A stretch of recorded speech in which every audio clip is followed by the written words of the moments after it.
next guest is Dr. Greg Cooper, who's a neurologist with Baptist Health Lexington with a specialty in memory disorder. Now, I had trouble remembering that to get it all out. So, I have a lot of patients come in, and even myself, and they're a little worried about their memory. And how do you know if it's a memory, if it's dementia, if it's just normal aging, or not anything at all? Well, that is difficult. There are some changes that can go along with normal aging. As we get older, we may have a little more trouble learning new information, recalling things. One of the most frustrating things, we can have trouble coming up with names. So that can happen with normal aging, but those changes are pretty slight. So if we start having problems that are more frequent, more persistent, and maybe even more important, if our friends and family are noticing some concerns, that would be a good trigger to have that checked out. Well, who's at risk for getting dementia? Really anyone. We see that mainly as we get past the age of 65, but it certainly can happen to younger folks. About 10% of us over the age of 65 will develop some form of dementia, and as we get older up to the age of 85, that can approach 45%. So if I don't want it to happen to me, is there anything I can do to delay it? Well, we think so, and we're still learning about this. Having good regular checkups, taking good care of our health, in particular our vascular health, so paying attention to blood pressure, cholesterol, if we smoke, stop smoking, staying physically active, all of those things seem to help. And taking it a step further in terms of being active, physically, mentally, socially active, in all of those ways that can help. And there's increasing evidence if we followed a Mediterranean diet, that might lower our risk of having problems.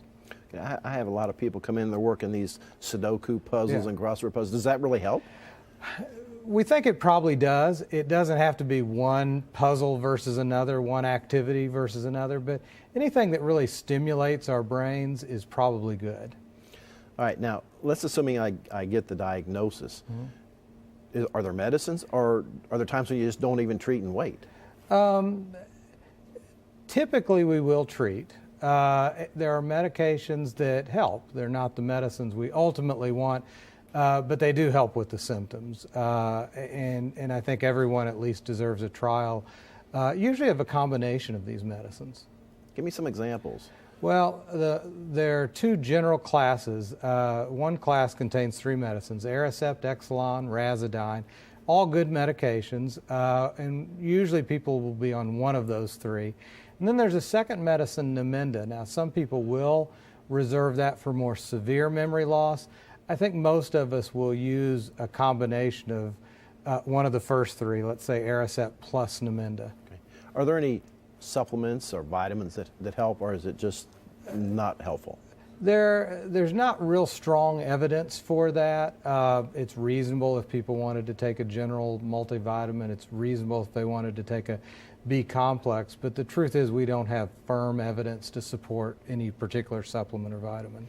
You've kind of alluded to during the talk that the medicines maybe help, but they don't cure it, and there's really no preventable deals. But there's a lot of research things going on, and is Baptist Health doing some research studies? We are. A lot of the research now is really focused on the very earliest stages, and it's focused on medications that we hope will slow down or ideally prevent the progression of this illness.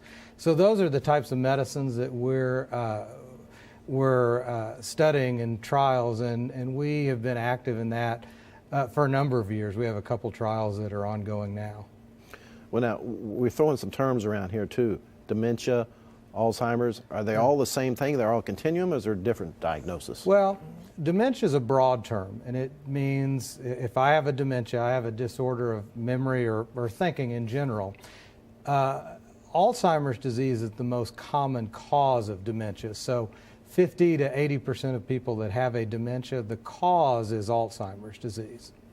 All right, now one other question before we go. The next section we're going to talk a little bit about alcohol, but I read somewhere today that maybe a drink a day helps prevent Alzheimer's? Yeah, there can be some debate on that, but it looks like moderate drinking may have a protective effect on the brain. Now, if someone has a diagnosis of Alzheimer's disease, it can really be harmful.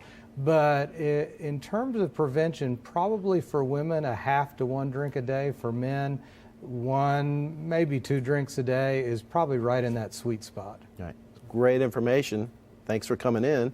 And now we're going to Health Talks, brought to you by Baptist South Lexington, when the doctor tells us about coping with memory loss.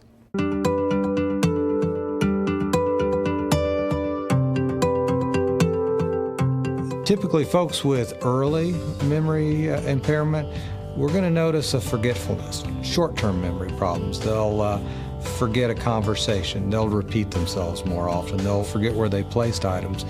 Over time, we might see more of a tendency to become disoriented or lost while driving, have difficulty navigating from point A to point B. But when he began saying things like that, like, I just can't see where I need to go, what turns I need to make, that was a little disturbing because, being the man, he was always the driver, like, ooh, okay, this could not be too good. There's more and more evidence of various lifestyle changes that we can make that can reduce our risk of having significant memory problems as we get older. Better physical activity, social activity, being involved socially, interacting with people, and being stimulated mentally. Now, beyond that, it's also important that we pay attention to what we think of as vascular risk factors. Don't smoke. Make sure our blood pressure is under control. All of those things, if we keep that in check, almost certainly I think we reduce our risk of developing a dementia.